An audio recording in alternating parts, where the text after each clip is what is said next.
नमस्कार. दीपक रेगी कथाकथन चॅनलवर तुम्हा सगळ्यांचं मनापासून स्वागत करतो आणि एकच विनंती करतो की तुम्ही जर आत्ता चॅनलवर पहिल्यांदा आला असाल किंवा अजूनपर्यंत चॅनल सबस्क्राईब केलेलं नसेल तर प्लीज चॅनल सबस्क्राईब करा. शेजारी घंटीचं चिन्ह आहे, बेल आयकन तेही प्रेस करा. मित्रांनो, आज तुम्ही ऐकणार आहात विजय कापडी सरांच्या छत्रीतली अनामिका ह्या कथासंग्रहातली कथा आणि कथेचं नाव आहे बाळूचा जुळा भाऊ काळू. ऐकूयात कथा. बाळूचं शकूवर प्रेम आहे आणि शकूचं बाळूवर प्रेम आहे आणि ती दोघं एकमेकांच्या प्रेमात पडल्यामुळे जनरीतीप्रमाणे दररोज संध्याकाळी गावातल्या सार्वजनिक बागेत बसून कॅडबरी चॉकलेट परवडत नसल्यामुळे भाजलेल्या शेंगा तोंडात टाकत प्रेमाच्या गुलुगुली गोष्टी करतात आणि शेवटी काळोख पडायला लागल्यानंतर पसाभर टरफलं टाकून आपापल्या घरी जातात. ही गोष्ट तुमच्या पाहण्यात आली आहे का? काय सांगताय? तुम्ही सार्वजनिक बागेत जात नाही? अहो, घरात टी व्ही आहे, त्याला मल्टी चॅनल बसवला आहे म्हणून काय सदा सर्व काळ त्याच्या छोट्या पडद्याला नाक लावून बसणं बरं दिसतं का? सांगा बरं. अधूनमधून संध्याकाळी फिरायला बाहेर गेलात ना तर तेवढीच स्वच्छ मोकळी हवा तुमच्या फुफ्फुसात जाईल, तुम्हाला ताजंतवानं वाटेल. शिवाय गावातला कुठला तरुण कुठल्या तरुणीच्या प्रेमात पडला आहे वगैरे सामान्य ज्ञानात भर पाडणाऱ्या गोष्टी तुम्हाला समजू शकतील ना. काय म्हणताय? लेक्चर बंद करून बाळू आणि शकूच्या प्रेमाबद्दल सांगू आता? सांगून टाकतो की, त्याच्यात काय एवढं? हां, त्यात काय आहे? काय या नाही काय झालं ते एवढंच की त्या दिवशी आपला बाळू ज्या बसमध्ये ज्या खिडकीजवळच्या सीटवर बसला होता त्याच्या नेमकी पुढची सीट रिकामी होती. थोड्याच वेळात शकू तिथे आली आणि त्या रिकाम्या सीटवर बसली. बस सुरू व्हायला थोडा अवकाश होता. तेवढ्यात आपल्याजवळची पर्स आणि छोटी पिशवी चाचपत आणि मागे वळून बाळूकडे बघत शकू म्हणाली, माझी मोगऱ्याची वेणी पडली आहे का खाली? जरा बघाल का प्लीज? बाळूनं शकूकडे बघितलं आणि तात्काळ तिची आज्ञा शिरसावंद्य मानून तो तिची हरवलेली वेणी खाली वाकून शोधायला लागला. एकदा तर वेणीसाठी त्यांनी सीट खाली हात घातला. नेमक्या त्याच वेळी शकूनही हात घातला. दोघांचेही हात एकमेकांच्या हाताला लागले आणि दोघांच्याही हृदयात गोड झिणझिण्या उठल्या. तिची वेणी शोधून सापडत नाही म्हटल्यावर बाळू किंचित निराश झाला. एक सुंदर तरुणी तिची हरवलेली वेणी शोधून काढायची गोड कामगिरी आपल्यावर सोपवतीये आणि आपल्याला काय त्या कामगिरीत यश येत नाही आहे म्हटल्यावर कुठलाही पुरुषासारखा पुरुष मनोमनी खट्टू झालाच असताना. तसा बाळू खट्टू झाला, पण क्षणभरच. इकडे शकूचा वेणीचा शोध चालू होता. तेवढ्यात बाळूला एक भन्नाट आयडिया सुटली. तो पटकन उठला, चटकन बसच्या बाहेर आला. आजूबाजूला नजर भिरभिरवत त्यांनी वेणी विक्याला हेरला. त्याच्याकडनं एक वेणी घेतली. तो झटकन आत आला. शकूच्या नकळत त्यांनी आपल्या हातातली वेणी हळूच खाली टाकून दिली आणि एक दोन क्षण जाऊ देऊन शकूचं लक्ष आपल्याकडे वेधवत, मिळाली का तुमची वेणी? असं विचारत खाली वाकला आणि हाताला लागलेली वेणी वर काढून तिच्या हातावर ठेवून मोकळा झाला. शकूनं मोठ्या कृतार्थ नजरेनं त्याच्या नजरेत बघितलं. बाळूनं सुद्धा तिच्या नजरेला आपल्या नजरेनं उत्तर दिलं आणि नेमक्या त्या क्षणी दोन प्रेमिकांनी एकमेकांना आपापली हृदय देऊन टाकल्याची नोंद समयकर्त्याला करून घ्यावी लागली. तर मंडळी, बाळूचं आणि शकूचं हे असं जमलं. एक तरुण एका तरुणीची हरवलेली वेणी शोधून काढून तिच्या हातावर ठेवतो आणि लगेच ती दोघं प्रेमात पडतात. या गोष्टीवर तुम्ही सहजासहजी विश्वास ठेवणार नाही म्हणा. कसं आहे ना, तुमच्याही बाबतीत असेच काहीसे प्रसंग येतात, पण त्यातनं हे असलं काही घडत नाही अशी तक्रार आहे का नाही तुमची? नाही, काय असतं, काही मंडळी नशीबवान असतात. साध्या साध्या गोष्टीचं निमित्त होतं आणि मंडळी प्रेमात पडतात. अहो, माझा मित्र मधू जानकी नावाच्या एका तरुणीच्या प्रेमात कसा पडला हे ऐकाल ना तर तुम्ही आश्चर्यानं तोंडाचा आव असाल. जानकीच्या वडिलांना त्यांच्या ऐस पैस टकलावर केस उगवण्याकरता विशिष्ट अशा एका ब्रँडच्या तेलाच्या बाटलीची गरज होती. ती बाटली त्यांना गावात कुठेही मिळेना. आमच्या मधूच्या कानावर ही गोष्ट गेली. तेव्हा त्यांनी काय करावं? कुठल्या तरी एका छापाची तेलाची बाटली पैदा केली आणि जानकीच्या वडिलांना हव्या असलेल्या ब्रँडचा कागद तिच्यावर चिकटवला. बाटली त्यांच्यासमोर नेऊन आदळली. जानकीचे वडील खुश झाले ना. वडील मधूवर खुश म्हणून जानकी खुश. लगेच जानकी मधूच्या प्रेमात पडली. मधूलाही तेच हवं होतं. तोही तिच्या प्रेमाच्या सरोवरात सूर मारायला तयार होताच की. पुढे त्यांचं लग्नसुद्धा लागलं आणि मग ती दोघं एकमेकांवर भरभरून प्रेम करायला मोकळी झाली. अर्थात त्या दिव्य बाटलीतल्या तेलामुळे जानकीच्या वडिलांच्या टकलावर केस काही उगवले नाहीत. त्यामुळे ते नव्या ब्रँडच्या आणखी एका कंपनीनं काढलेल्या तेलाच्या शोधात निघाले. तर मंडळी, प्रेमाचं हे असं असतं.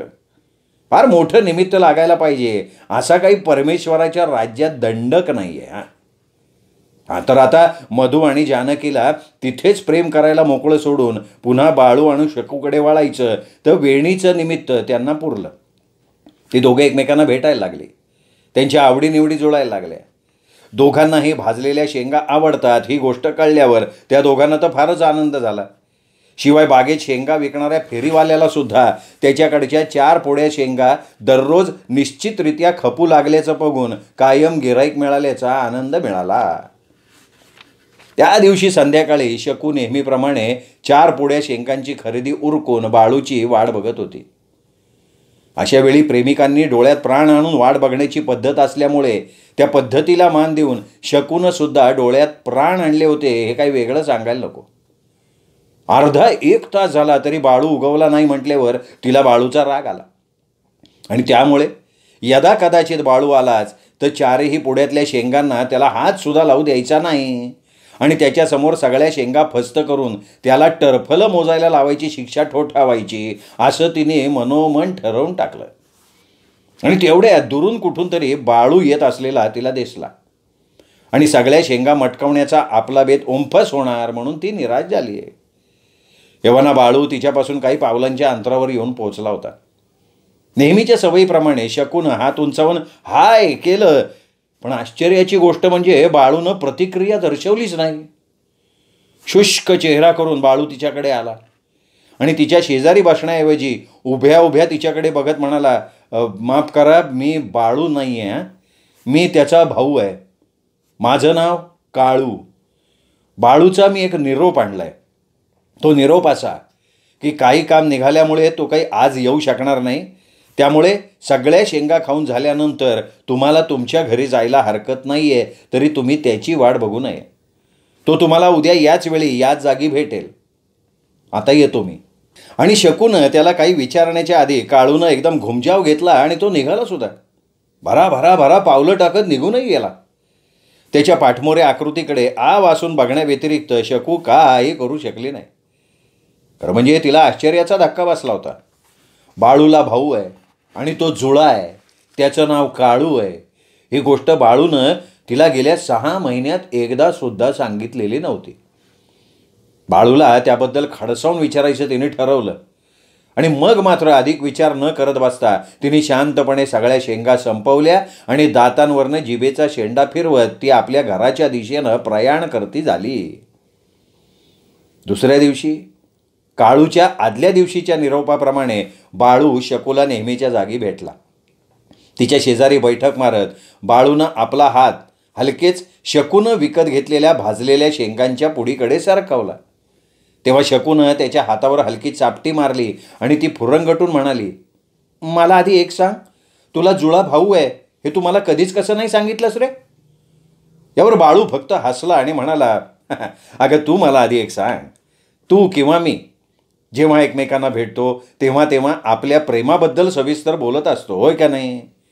चुकूनही आपण आपापल्या नातेवाईकांविषयी किंवा त्यांच्या अस्तित्वाविषयी बोलतच नाही. त्यामुळे अर्थात मी तुला माझ्या काळू नावाच्या जुळ्या भावाबद्दल सांगितलं नाही. आता बाळूने दिलेलं स्पष्टीकरण तसं बिनतोड होतं. बाळूने शकूचं तोंडच बंद करून टाकलं होतं. त्यामुळे आपल्या बंद तोंडात शेंगदाणे टाकण्याव्यतिरिक्त शकू दुसरं काहीही करू शकले नाही. मात्र बाळूच्या या जुळ्या भावाविषयी तिच्या मनात कमालीची उत्सुकता जागृत झाली. 4-6 दाण्यांचा बोकाणा एकदम तोंडात टाकत ती म्हणाली, मला तुझ्या या जुळ्या भावाबद्दल सांग ना. अरे त्याच्याबद्दल सगळं आधी माहिती असलेलं बरं नाही का?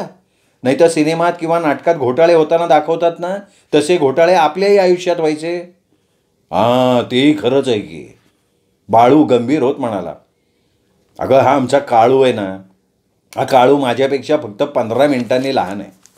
तुला माहीत नसेलच म्हणा, पण तो जेव्हा जन्मला ना तेव्हा सगळ्यांना आश्चर्य वाटलं, अगदी आईलासुद्धा. कारण आमच्या आईच्या पोटात 2 बाळं आहेत याची आमची आई धरून कोणालाही पत्ताच नव्हता. आईच्या पोटात असताना डोळे बंद ठेवायचे असल्यामुळे मलासुद्धा हा लेकाचा शेजारी आहे याची कल्पनाच नव्हती. अगं बाई, मग पुढे काय झालं? कमालीच्या उत्सुकतेनं शकुनी विचारलं, आता व्हायचं आहे काय? माझ्या जन्मानंतर थोड्या वेळानं आई पुन्हा ओरडायला लागली, विवळायलाच लागली. तेव्हा तिथे जमलेल्या सगळ्यांनी तिच्या ध्यानात आणून दिलं की बाई गं, तुझ्या पोटात पुन्हा दुखणं शक्य नाही, कारण बाळ जन्माला येऊन तब्बल 14 मिनिटांचा अवधी झाला आहे. त्यामुळे आता तुझं विवळणं बंद कर. पण आई कुणाचं ऐके ना. तेव्हा डॉक्टरीणबाई जवळ आल्या आणि निरीक्षण करून झाल्यावर आईच्या विवळण्याच्या आवाजापेक्षाही मोठ्या आवाजात ओरडल्या, अगं बाई, हिच्या पोटात आणखीन एक बाळ आहे. आणि मग टॅह टॅह टॅह करत आमचा काळू जन्माला आला. काय रे, हा तुझा जुळा भाऊ काळू तर तुझ्या इतकाच गोरा आहे, मग त्याचं नाव काळू का ठेवलं? अगं, त्याचं खरं नाव काळू नाही आहे काही, त्याचं नाव आहे बलराम. मग त्याला बलू म्हणायचं ना, काळू काय? शकूमध्येच म्हणाली. नाही, त्याचं काय झालं की आईला बाळू म्हणजे मी कोण आणि बलू कोण ते काय लक्षात येईना. त्यामुळे एकदा तिने मला 2दा आंघोळीला काढलं आणि दुधाची बाटली मात्र बलूच्या तोंडाला लावली. परिणामी भूक लागल्यामुळे मी ओरडायला लागलो. तो पोटात 2 बाटल्या दूध गेल्यामुळे पोटाला तडस येऊन बलू कोकलायला लागला. तेव्हा कुठे आपली चूक आईच्या लक्षात आली. मग तेव्हापासनं सकाळी उठल्या उठल्या आमच्यापैकी एकाच्या गालाला काळं तीट लावून ती म्हणायची, हा काळू आणि तो बाळू. अशा रीतीनं आमच्यापैकी एकाच्या गालावर काळं तीट लावल्यामुळे एक जण काळू झाला, दुसरा आपोआप बाळू या नावाने ओळखला जायला लागला. बहुतेक तोच मी बाळू असावा. मग तुम्ही दोघे जुळे भाऊ एकाच शाळेत शिकला असाल ना रे? पुन्हा उत्सुकतेनं शकुनी विचारलं. हो ना, आमचं शिक्षण एकाच शाळेत झालं. तिथे सुद्धा घोटाळे व्हायचे बरं का. अभ्यास न केल्याबद्दल मला 2दा छड्या बसायच्या. काळू आपली छडी चुकवायचा. आता तो माझ्यापेक्षा 15 मिनिटांनी लहान असल्यामुळे त्याच्या खोड्यांकडे मी दुर्लक्ष करून टाकायचो. अगं, एकदा मधल्या सुट्टीतनं मी नुसताच आपला खांबाला टेकून उभा होतो. बघतो तर काळू धावत धावत कुठंतरी निघालाय. मी त्याला कुठं निघालायच रे असं म्हणून ओरडून विचारणार, तेवढ्यात त्याच्या मागे आमच्या शाळेचा शिपाई लोखंडे तो धावत असलेला मला दिसला आणि त्या दोघांच्याही मागे शाळेतली इतर मुलं धावत होती. मग मी सुद्धा त्या धावण्याच्या शर्यतीत सामील झालो. अगं बाई, बरं मग पुढे? शकून 4-6 दाणे एकदम तोंडात टाकत विचारलं. मग बाळू पुढे सांगायला लागला. पुढे मग लोखंडी शिपायांनी काळूला पकडलं. तो त्याला शर्टाला धरून येऊन जायला लागला. एवढ्यात त्याचं लक्ष माझ्याकडे गेलं. तो गोंधळला, पण क्षणभरच. कसला तरी निर्णय पटवून घेऊन त्यांनी माझी सुद्धा मानगूट पकडली आणि आम्हा दोघांनाही हेडमास्तरांच्या खोलीत नेलं. तिथे बघतो तर आमच्याच वर्गातला पाक्या नावाचा मुलगा रडत उभा होता. त्याचा शर्ट फाटलेला होता. हेडमास्तरांनी रागानं आमच्याकडे बघत विचारलं, कोणी मारलं ह्याला? कोणी फाडला त्याचा शर्ट? तू का तू? मी काळूकडे बघायला लागलो. काळू माझ्याकडे बघायला लागला. हेडमास्तर ओरडले, त्याचा शर्ट ज्यांनी फाडला त्यांनी हात पुढे करावा. हेडमास्तरांनी छडी उगारली. यावर मग आम्ही दोघांनी आपापले हात पुढे केले. हेडमास्तर बघत राहिले. तरी आम्हाला रागारागाने त्यांनी विचारलं, खरं सांगा, तुमच्यापैकी कुणी मारलं याला? यावर मात्र मी घाबरलो. काळूकडे मी बोट दाखवलं. काळू कसला वाचतात त्यांनी त्याच वेळी माझ्याकडे बोट दाखवलं.